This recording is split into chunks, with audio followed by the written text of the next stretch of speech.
صدق اللہ العظیم۔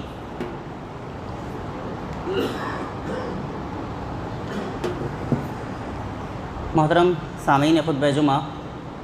بزرگوں اور دوستوں، السلام علیکم ورحمۃ اللہ وبرکاتہ۔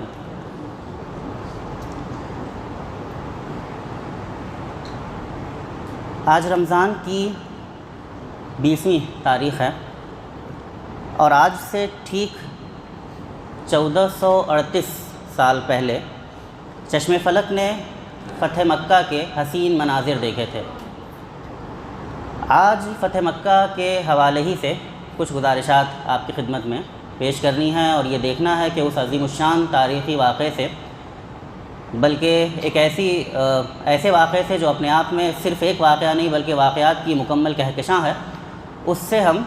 تاریخی طور پر کیا اسباق حاصل کر سکتے ہیں اور ان اسباق کو کس طرح سے اپنی زندگیوں میں سمو کر اپنی زندگی کو اور اپنے معاشرے کو، اپنے سماج کو بہتر بنا سکتے ہیں۔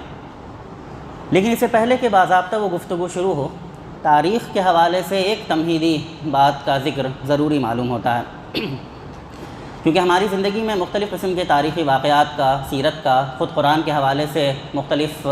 ہسٹوریکل ایپیسوڈز کا تذکرہ ہوتا رہتا ہے، لیکن الا ماشاء اللہ ایسا محسوس ہوتا ہے کہ جو مقصد ہے وہ حاصل نہیں ہو رہا ہے اور بات جو ہے وہ بس واقعہ نگاری پر آ کر ختم ہو جا رہی ہے کہ کچھ لوگ ہیں جو واقعات سنا دے رہے ہیں اور کچھ لوگ ہیں جو واقعات سن لے رہے ہیں اور اس سننے اور سنانے کے نتیجے میں جو تبدیلی آنی چاہیے وہ نہیں آ رہی ہے۔ کچھ دیر کے لیے جذبات متحرک ہو جا رہے ہیں، کچھ دیر کے لیے دل و دماغ متاثر ہو جا رہے ہیں، کچھ دیر کے لیے آنسو نکل جا رہے ہیں یا مسرت کا احساس ہو رہا ہے، مگر دل دماغ میں جو تبدیلی آنی چاہیے، شعور کی جو کیفیت ہونی چاہیے اور زندگی میں جو انقلاب آنا چاہیے وہ نظر نہیں آتا۔ تو سب سے پہلے تاریخی واقعات سے ڈیل کرنے کا اپنا جو نقطہ نظر ہے اس کو صحیح کر لینا چاہیے ہمیں کہ تاریخی واقعات کا تذکرہ قرآن میں کیوں ہوا ہے، سیرت ہمارے لیے اس قدر محفوظ کیوں ہے، تاریخی واقعات کا ہم اتنا تذکرہ کیوں کرتے رہتے ہیں تاکہ ان واقعات کی جو انٹینڈڈ تبدیلی ہے وہ ہماری زندگیوں میں آ سکے۔ تو اگر ہم دو غلطیوں سے محفوظ رہیں اور اپنے آپ کو رکھنے کی کوشش کریں اور دوسروں کو بھی ان غلطیوں سے محفوظ رکھنے کی کوشش کریں تو میرے خیال میں تاریخی واقعات کے جو اسباق ہیں وہ ہم حاصل کرنے کی زیادہ بہتر پوزیشن میں اپنے آپ کو پائیں گے۔ پہلی غلطی جو تاریخی واقعات کے حوالے سے ہوتی ہے، تاریخ کے حوالے سے ہوتی ہے، اس کو اگر فارسی کی ایک کہاوت میں سمو دیا جائے تو کہا گیا ہے کہ پدرم سلطان بود، میرے ابا بادشاہ تھے۔ یہ ایک سائیکولوجی ہے کہ انسان خود کچھ نہیں کرنا چاہتا ہے، خود کوئی کارنامہ انجام نہیں دینا ہے، خود کوئی محنت نہیں کرنی ہے، لیکن اس بات میں خوش رہنا ہے، اس بات کے جنون میں رہنا ہے، اس بات کے نشے میں رہنا ہے کہ میرے ابا بادشاہ تھے، میرے اسلاف نے یہ کارہائے نمایاں انجام دیے ہیں، ہم نے فلاں فلاں ایجادات کی ہیں، ہم نے فلاں فلاں دریافت کی ہیں، ہم تو زندگی میں سب سے آگے تھے، ہم نے زمانے کو اتنا کچھ دیا ہے، اور یہ سوال بھول جاتے ہیں کہ ہم آج کیا کر رہے ہیں۔ تاریخ سے اس قسم کی وابستگی ایک نشہ ہے، ایک غلطی ہے جس سے پرہیز ضروری ہے۔ انسپریشن یقیناً حاصل کرنا ہے تاریخ سے، لیکن ماضی میں رہ نہیں جانا ہے۔ تو ماضی میں رہ پڑنا، صرف ماضی کو گلوریفائی کرنا اور حال سے اپنے آپ کو بالکل ڈسکنیکٹ کر دینا، اپنی ذمہ داریوں کو بالکل فراموش کر دینا، یہ پہلی غلطی ہے تاریخ کی جس سے محفوظ رہنے کی ضرورت ہے۔ اور اس کی بالکل الٹ جو دوسری غلطی ہے تاریخ کی وہ یہ ہے، بالکل ایسا ہے جیسا کہ کسی کہانی میں، کسی ناول میں، کسی ڈاکومنٹری میں آپ کسی کیریکٹر کو دیکھتے ہوں گے کہ اچانک جب اس کو اٹھایا جاتا ہے تو وہ پوچھتا ہے کہ میں کون ہوں، اور اپنی پوری یادداشت کو کھو چکا ہوتا ہے، اپنی پوری پرسنالٹی کھو چکا ہوتا ہے۔ تو تاریخ کے حوالے سے یہ دوسرا چیلنج ہے جس کا بالخصوص ہماری نئی نسلوں کو سامنا ہے کہ وہ اپنی تاریخ سے واقف ہی نہیں ہیں، وہ صرف آج کی دنیا میں جی رہے ہیں، کنزیومرزم کی دنیا میں۔ آج کی دنیا کے جو ہیرو ہیں وہ ان کے ہیرو ہیں، آج کی دنیا کے جو ولن ہیں وہ ان کے ولن ہیں، آج کی دنیا کا جو پورا نیریٹو ہے وہ ان کا نیریٹو ہے، اور وہ اپنی تاریخ سے، اپنی ذرّی ماضی سے، اپنے اسلاف سے، اپنے سائنس میں جو کارنامے ہیں، اخلاقیات میں جو کارنامے ہیں، جو تاریخ کے جو ذرّی روشن باب ہیں، وہ سب ان سے یکسر لا تعلق ہیں۔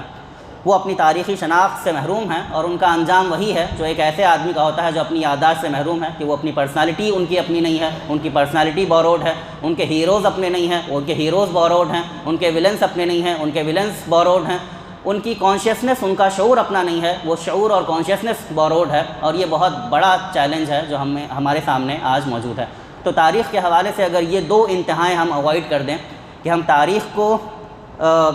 کو نظر انداز کرنا چھوڑ دیں اور اپنی نئی نسلوں کو تاریخ سے واقف کرائیں، نمبر 1، اور تاریخی کو کافی نہ سمجھ لیں، تاریخی میں نہ رہ پڑیں، بلکہ تاریخ سے انسپائر ہو کر اپنے حال کو بہتر کرنے کی کوشش کریں، تو میرے خیال میں تاریخ کو سننے سنانے کا جو مقصد ہے وہ حاصل ہو کر رہے گا۔ اب آتے ہیں فتح مکہ پر، اور ہماری کوشش ہوگی جیسا کہ میں نے عرض کیا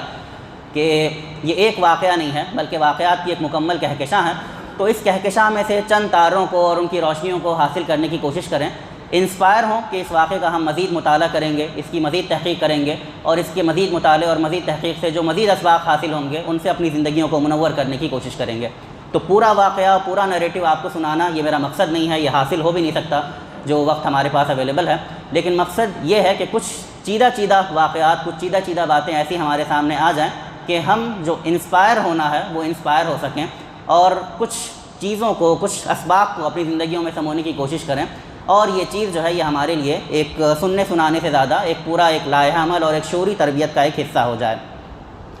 تو بات ہو رہی تھی کہ 8 ہجری میں آج سے 1438 سال پہلے فتح مکہ کا یہ جو واقعہ ہے، یہ جو واقعات کی کہکشاں ہے یہ نمودار ہوئی تھی۔ ہم سب اس بات سے واقف ہیں کہ 6 ہجری میں صلح حدیبیہ کے بعد تقریباً یہ بات طے تھی، اور وحی الہی نے اس بات کا مژدہ سنا دیا تھا جن آیات کے ساتھ میں نے اپنی گفتگو شروع کی، اور سورہ فتح میں اس پوری فتح کی جو بشارت ہے وہ اللہ کے رسول صلی اللہ علیہ وسلم کو اور صحابہ کرام کو دے دی گئی کہ صلح حدیبیہ کے بعد فتح مکہ اتنا یقینی تھا جتنا سورج نکلنے کے بعد روشنی کا پھیلنا ہو جاتا ہے، اور صحابہ کرام اور آپ صلی اللہ علیہ وسلم بالکل ان پر یہ واضح تھا کہ یہ واقعہ جو ہے یہ نمودار ہو کر رہے گا، یہ واقعہ بالکل ہو جانے والا ہے۔ لیکن یہ کہ اس واقعے نے جو شیپ لیے اس سے بہت ساری چیزیں ہمیں حاصل ہوتی ہیں۔ مثلا نمبر 1 پر اگر ہم دیکھیں تو ہم یہ پاتے ہیں کہ صلح حدیبیہ کی ایک شرط یہ تھی کہ جو قبائل بھی چاہیں وہ مسلمانوں کے حلیف ہو سکتے ہیں، دوست ہو سکتے ہیں، اور جو بھی قبائل چاہیں وہ قریش کے حلیف اور دوست ہو سکتے ہیں۔ تو ایک قبیلہ بنو خزاعہ نے مسلمانوں کی جو دوستی اختیار کی، ان کے ساتھ معاہدے کیے، اور ایک قبیلہ بنو بکر تھا جس نے قریش کا ہاتھ تھاما اور ان کا ساتھ دینے کا پر اپنی آمادگی ظاہر کی۔ پھر ہوا یہ سن 8 ہجری کی میں کہ بنو بکر نے جو کہ قریش کا حلیف تھا اس نے بنو خزاعہ پر جو کہ مسلمانوں کے حلیف تھے ان پر حملہ کر دیا، اور ان کے ساتھ بہت ظلم و ستم کیا، بہت خونریزی پھیلائی، اور اس خونریزی میں خود قریش کا ساتھ ان کو ملا۔ بعض روایتوں میں آتا ہے کہ وہ لوگ بھاگ کر وہ مکہ میں، کعبہ میں پناہ گزین ہوئے، اور وہاں پر بھی ان کو پناہ نہیں ملی، وہاں پر بھی قتل و غارت گیری کا جو بازار تھا وہ گرم کیا گیا۔ یہاں تک کہ بنو خزاعہ کا ایک وفد جو ہے وہ اللہ کے رسول صلی اللہ علیہ وسلم کے پاس آتا ہے اور درخواست کرتا ہے کہ ہم پر یہ ظلم و ستم ہوا ہے، اور مطلب ہم آپ کے پاس آئے ہیں، ہم فریادی ہیں۔ مسلمانوں کا جو معاملہ یہ ہے، یعنی یہ پھر تاریخ سے سبق حاصل کرنے کا مقام ہے کہ آج جو ہو رہا ہے اس کے برخلاف یہ دیکھیے کہ مسلمانوں کا جو معاملہ ہے وہ یہ ہے کہ وہ ایسے قتل عام کو، ایسے ظلم و ستم کو ٹھنڈو پیٹو برداشت نہیں کر سکتا ہے۔ قریش اس زمانے کے سپر پاور تھے، مسلمانوں کی زیادہ تر جو حیثیت تھی وہ ایک چیلنجر کی حیثیت تھی، لیکن اللہ کے رسول صلی اللہ علیہ وسلم نے بنو خزاعہ سے یہ وعدہ کیا کہ اس ظلم کو برداشت نہیں کیا جائے گا، اس ظلم کا جواب دیا جائے گا، قریش سے ڈیل کیا جائے گا۔ اور اس کے بعد ہم دیکھتے ہیں کہ اللہ کے رسول صلی اللہ علیہ وسلم نے قریش کی طرف ایک قاصد روانہ کیا، اور ان کے سامنے 3 شرطیں رکھیں کہ یا تو مقتولین کا خون بہا ادا کیا جائے، دیت ادا کی جائے،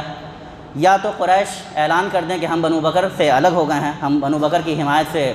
دستبردار ہوتے ہیں، یا پھر وہ یہ سمجھ لیں کہ صلح حدیبیہ ختم ہو چکی ہے اور اب مسلمانوں سے جنگ کے لیے تیار رہیں۔ قریش اپنے زمانے کے اس وقت علاقے کے سپر پاور تھے، ان کو مطلب ذرا بھی جھکنے کا وہ نہیں تھا، ایک طرح کے نشہ اور جنون ان پر طاری تھا۔ انہوں نے فوراً یہ جواب بھجوایا کہ ہم جنگ کے لیے تیار ہیں، ہم صلح حدیبیہ کو ختم کرتے ہیں۔ تیسری بات ہمیں منظور ہے،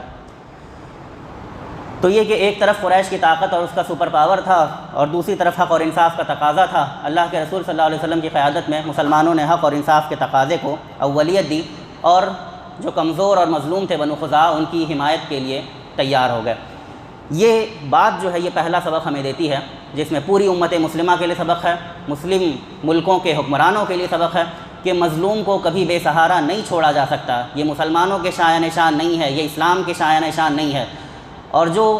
ملت اسلامیہ کے حکمراں رہے ہیں اللہ کے رسول صلی اللہ علیہ وسلم سے لے کے خلفائے راشدین سے لے کے یہاں تک کہ ملوکیت کے گئے گزرے زمانے میں بھی مسلمانوں کو کبھی بے سہارا نہیں چھوڑا گیا ہے۔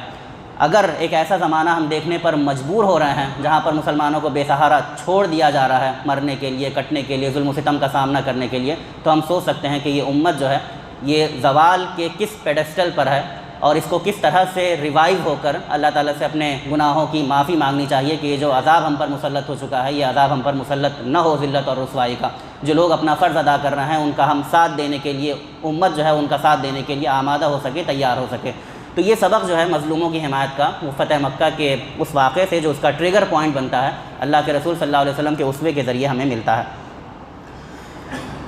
دوسرا سبق جو اگر ہم نکالیں اس سے، آپ کہیں گے کہ یہ واقعے سے مطلب پوری طرح کنیکٹڈ نہیں ہے، لیکن یہ بہت امپورٹنٹ سبق ہے جو ہمیں حاصل ہوتا ہے، اور وہ سبق یہ ہے کہ ام حبیبہ رضی اللہ عنہا ابو سفیان کی بیٹی تھیں۔ ابو سفیان جو قریش مکہ کے سردار تھے اور اللہ کے رسول صلی اللہ علیہ وسلم کی زوجیت میں تھیں، ام المومنین حضرت ام حبیبہ رضی اللہ عنہا۔ تو جب قریش نے یہ بات کہہ دی اپنے نشے میں، اپنے گھمنڈ میں چور ہو کر کہ ہم جنگ کے لیے تیار ہیں، لیکن ان کے جو سین لوگ تھے، ان کے جو سمجھدار لوگ تھے، ان کو ریئلائز ہوا کہ ہم کہنے کو تو کہہ دیا ہم نے، لیکن مسلمانوں سے جنگ کے لیے ہم نہیں تیار ہیں۔ ہم نے بدر کے میدان میں ان کا سامنا کرنے کی کوشش کی اور ان کے 313 لوگوں نے ہماری دھول چٹا دی۔ اس کے بعد ہم نے طرح طرح سے ان کا خاتمہ کرنے کی کوشش کی ہے، لیکن ہم میں اتنا دم نہیں ہے کہ ہم مسلمانوں کا سامنا کر سکیں، تو یہ صلح ختم نہیں کرنی چاہیے۔ تو ان سمجھدار لوگوں میں ابو سفیان بھی تھے، وہ گئے مدینہ میں تاکہ صلح کی تجدید کر سکیں، کسی طرح سے یہ جنگ کو ٹالا جا سکے، اور انہوں نے بہت سارے جن کو جانتے تھے وہ ان کے پاس جا کر انہوں نے کوشش کی کہ کوئی بات بن سکے، لیکن کوئی بات بنی نہیں ان کی۔ انہی کوششوں میں ایک کوشش یہ تھی کہ وہ اپنی بیٹی کے ہاں گئے، جیسا کہ میں بتایا،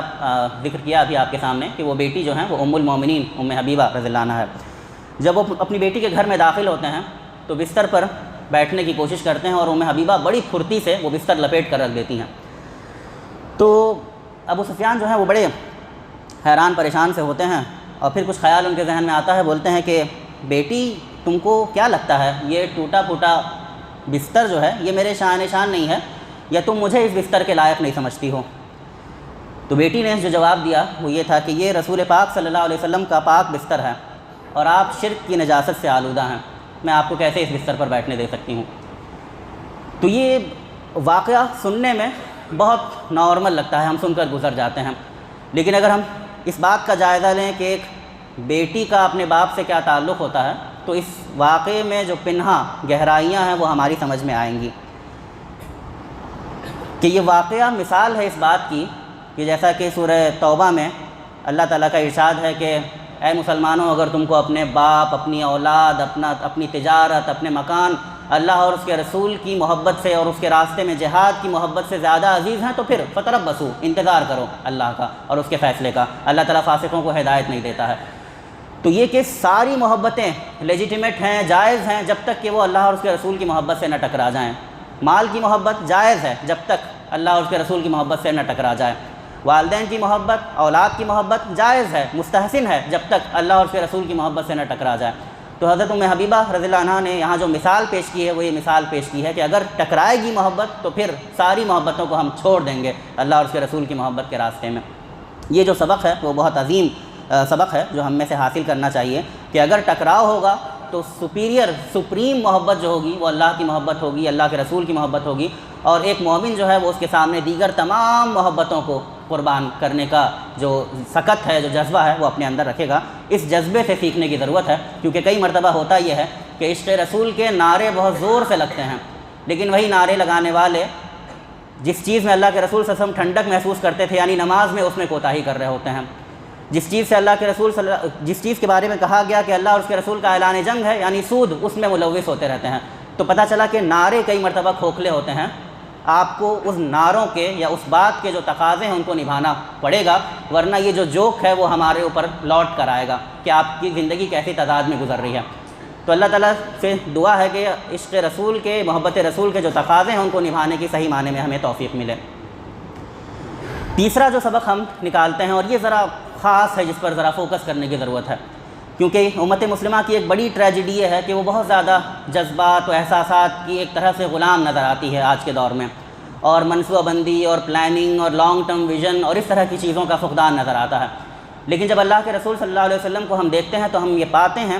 کہ ان کی زندگی میں، ان کی سیرت میں، ان کی مہمات میں یہ جو لانگ ٹرم ویژن ہے، یہ جو منصوبہ بندی ہے، یہ جو پلاننگ ہے، اس کا بہت زیادہ لحاظ رکھا جاتا ہے۔ چنانچہ ہم دیکھتے ہیں کہ فتح مکہ بھی جب یہ واقعہ ہوتا ہے اور یہ اللہ کی بشارت کی تعبیر ہے، لیکن اس کے باوجود اللہ کے رسول صلی اللہ علیہ وسلم نے اپنی منصوبہ بندی میں اور پلاننگ میں کسی قسم کی کوئی کمی نہیں چھوڑی۔ پہلا کام یہ کیا کہ اس مہم کا ٹوٹل انفارمیشن بلیک آؤٹ کر دیا، جس طرح دیگر مہمات میں کرتے تھے، کہ ہماری طرف سے ہماری مہم کی کوئی خبر دشمن کو نہ پہنچنے پائے۔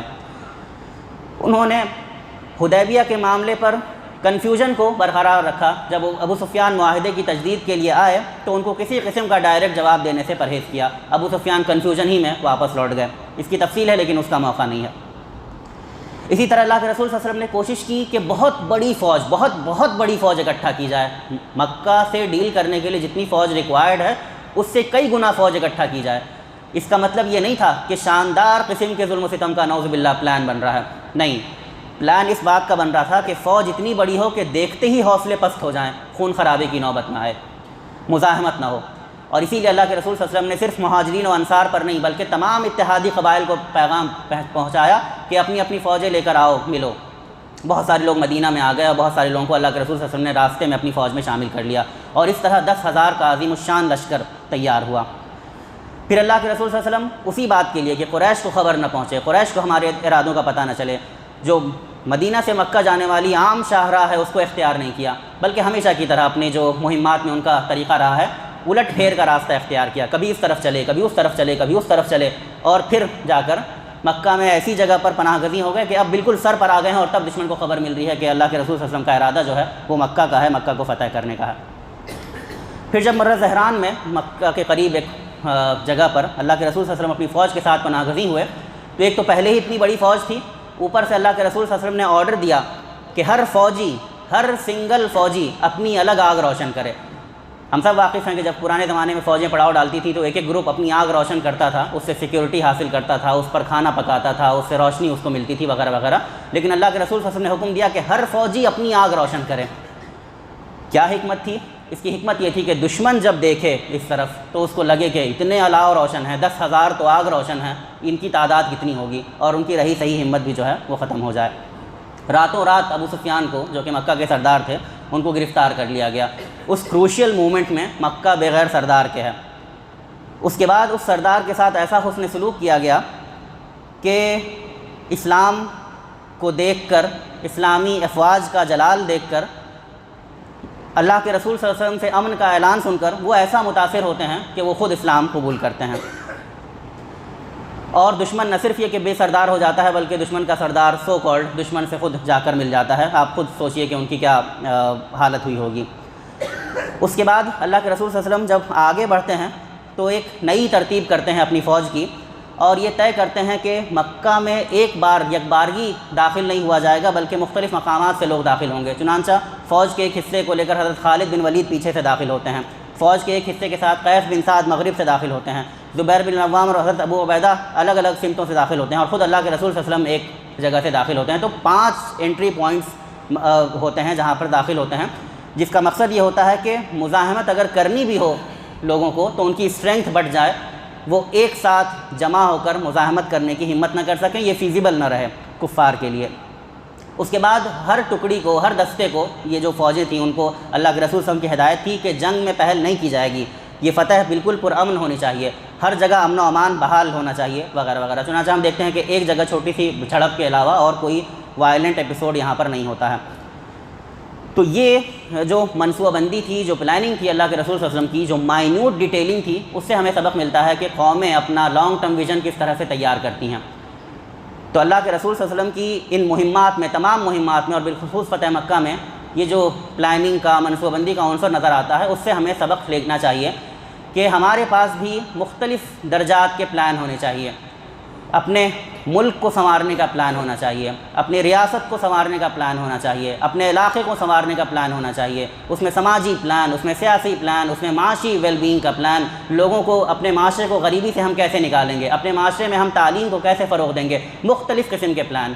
تو ہمارے ہاں پلان کے بغیر ہزار قسم کی ایکٹیویٹی ہوتی ہے. پتہ چلا مسجد بنانے کا فیشن چلا ہے تو مسجدوں پر مسجدیں بنی چلی جا رہی ہیں، کالج بنانے کا فیشن چلا تو صرف میڈیکل کالج بنے چلے جا رہے ہیں. کوئی پلان نہیں ہے، کوئی وہ نہیں ہے کہ کس طرح سے منصوبہ بند قسم کی ایکٹیویٹیز کی جاتی ہیں. تو اللہ کے رسول صلی اللہ علیہ وسلم کی جو پوری سیرت ہے وہ اس بات کے لیے ہمیں آمادہ کرتی ہے کہ ہمارے پاس اپنے حالات کے اعتبار سے، اپنے سیاق کے اعتبار سے ایک بہترین قسم کا پلان موجود ہونا چاہیے اور اس پلان پر شاندار طریقے سے ایگزیکیوشن ہونا چاہیے. اگلا سبق جو ہم لے سکتے ہیں وہ پازیٹیو میسیجنگ کا ہے کہ اللہ کے رسول صلی اللہ علیہ وسلم نے اس بات کی کوشش کی کہ میسیج جو ہیں وہ پازیٹیو جائیں لوگوں تک. چنانچہ ہم نے یہ دیکھا کہ ابو سفیان جو کہ قریش کے سردار تھے جنہوں نے اسلام قبول کیا، وہ مسلمانوں کی فوج کا مشاہدہ کر رہے تھے، ان کے مارچ پاسٹ کا مظاہرہ کر رہے تھے، اور اسی دوران ہم دیکھتے ہیں کہ حضرت سعد بن عبادہ رضی اللہ عنہ جو کہ ایک دستے کے کماندار تھے، وہ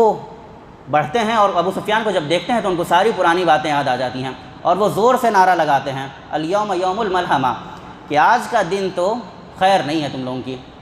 آج کا دن گھمسان کا دن ہے، لڑائی کا دن ہے، آج کعبہ حلال کر دیا جائے گا، آج قریش کو پتہ چل جائے گا کہ ان کا سامنا کس سے ہوا ہے۔ ابو سفیان بہت گھبرا جاتے ہیں، خبر آپ صلی اللہ علیہ وسلم تک بھی پہنچتی ہے۔ آپ صلی اللہ علیہ وسلم کیا کرتے ہیں؟ آپ صلی اللہ علیہ وسلم فرماتے ہیں الیوم یوم المرحمہ، آج کا دن تو رحمت کا دن ہے،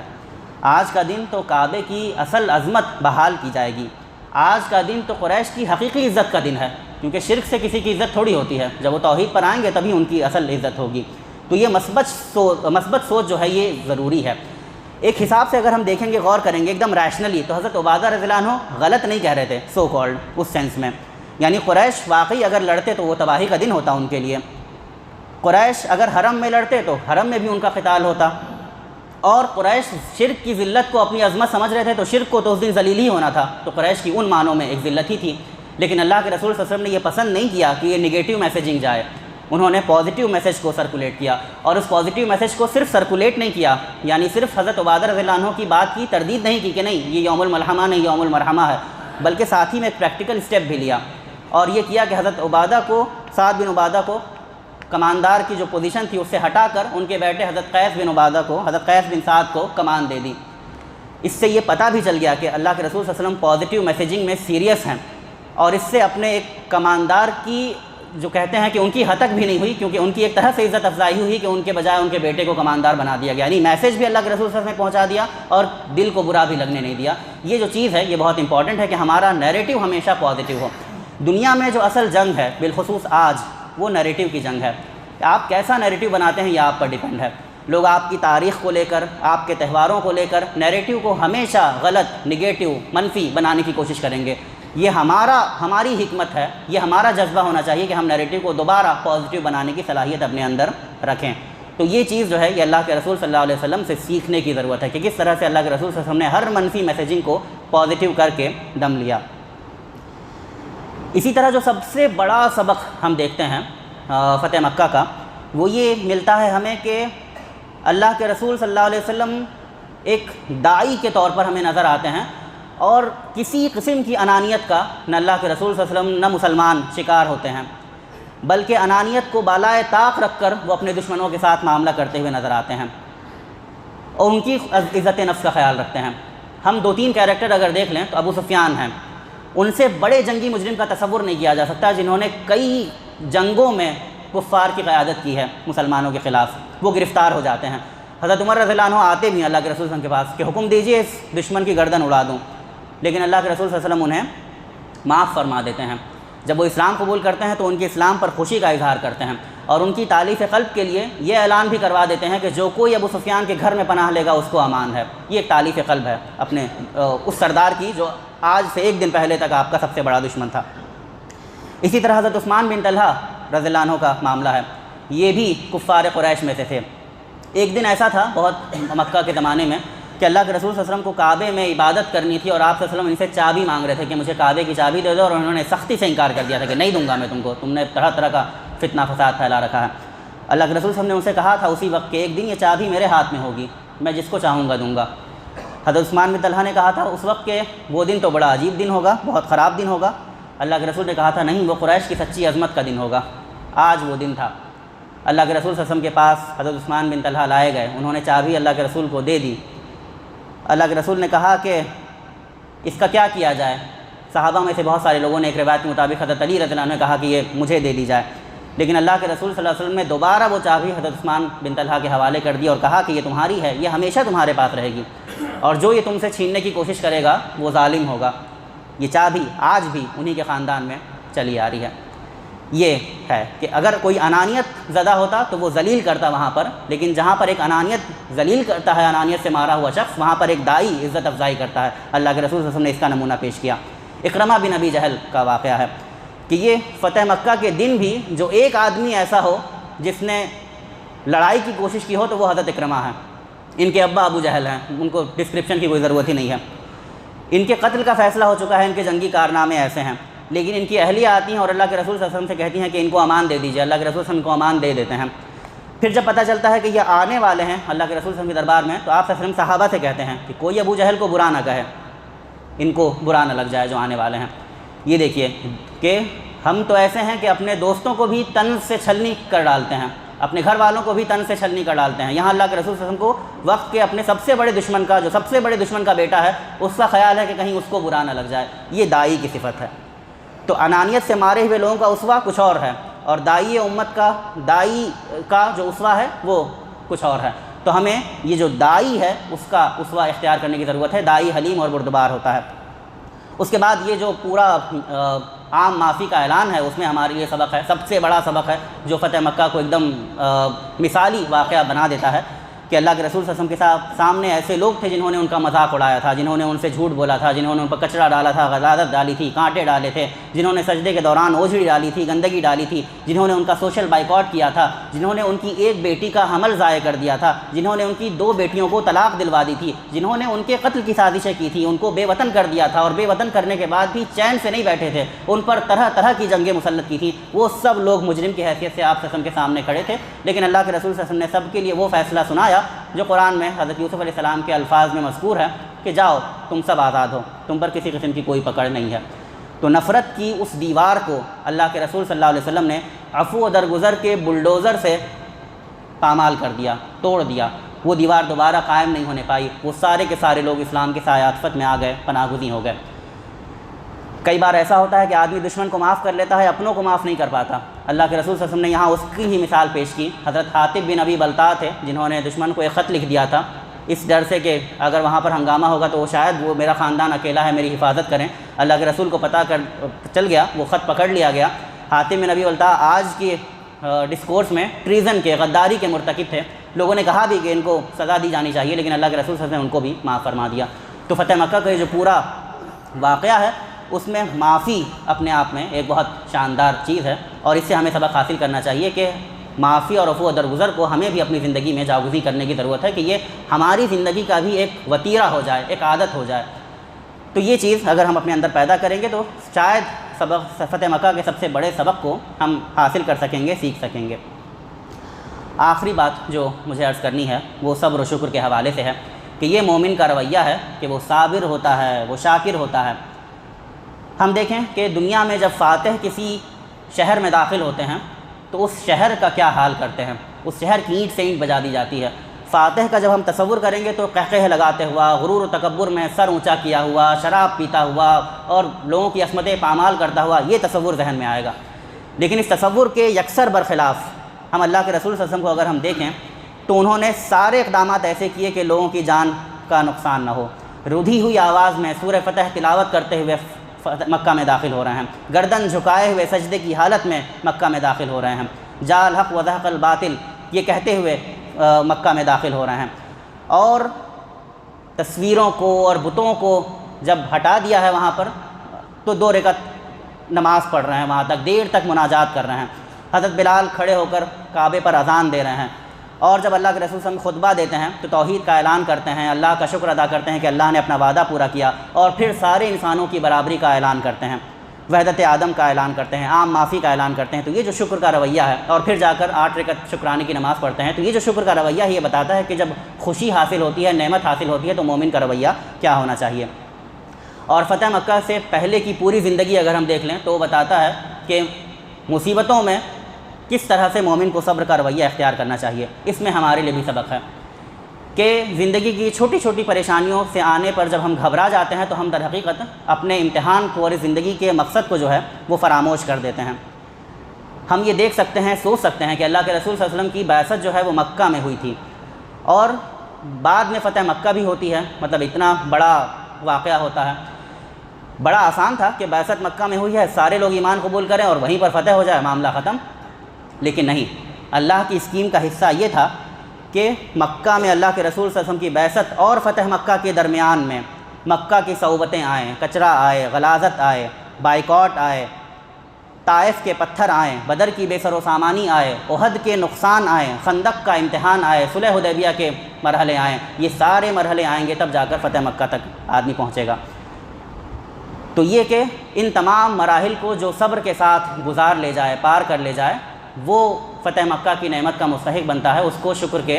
امکانات ملتے ہیں، شکر کے مواقع ملتے ہیں۔ تو یہی ہماری زندگی کا اصول بھی ہونا چاہیے کہ اللہ کی طرف سے جب آزمائشیں آئیں، جب پریشانیاں آئیں، جب مصیبتیں آئیں، تو ہم صبر کا جو اسوہ ہے اس کو اختیار کریں، اور جب اللہ کی طرف سے خوشیوں کا، انعامات کا اور نعمتوں کی بارش ہو تو ہمارا رویہ جو ہے وہ شکر کا ہو۔